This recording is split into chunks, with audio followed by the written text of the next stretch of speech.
భారతదేశాన్ని ఒక ముస్లిం దేశంగా మార్చటమే మొఘలు పాలకుడైన ఔరంగజేబు కల.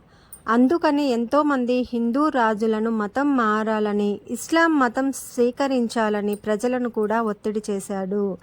ఇలా చాలా ప్రాంతాలను తన ఆధీనంలోకి తెచ్చుకొని తన కల నెరవేర్చుకుంటున్న సమయంలో దక్షిణ భారతదేశంలో తన జెండాను కూడా పాతటానికి భయపడిపోయాడు ఔరంగజేబు. ఎందుకంటే ఆ మరాఠా సామ్రాజ్యాన్ని పరిపాలిస్తున్నది ఎవరో కాదు, ఛత్రపతి శివాజీ మహారాజ్. మొఘలుల హవా భారతదేశంలో నడుస్తున్న సమయంలో, హిందూ మతం పూర్తిగా దెబ్బతిని కనుమరుగవుతున్న సమయంలో మొఘలుల దాడుల నుండి హిందువులను రక్షించిన వీరుడు ఛత్రపతి శివాజీ మహారాజ్. ఆయన పేరు వింటూనే బీజాపూర్, గోల్కొండ మొఘలులకు ముచ్చెమటలు పట్టేవి. హిందూ మతాన్ని కాపాడి తన రాజ్యంలో మాత్రం లౌకికవాదాన్ని పాటించారు.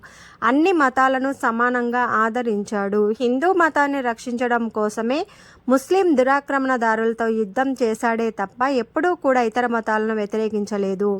శివాజీ మహారాజ్ స్నేహితులలో కూడా చాలామంది ముస్లింలు ఉన్నారు. వాళ్ళకి ఉన్నత హోదా కల్పించాడు. 1680లో శివాజీ అనారోగ్య కారణంగా మరణించారు.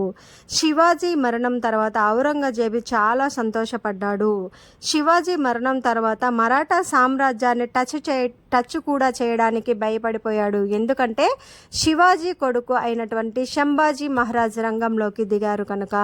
తండ్రికి తగ్గ తనయుడు, అలాగే శత్రువులకు చుక్కలు చూపించాడు.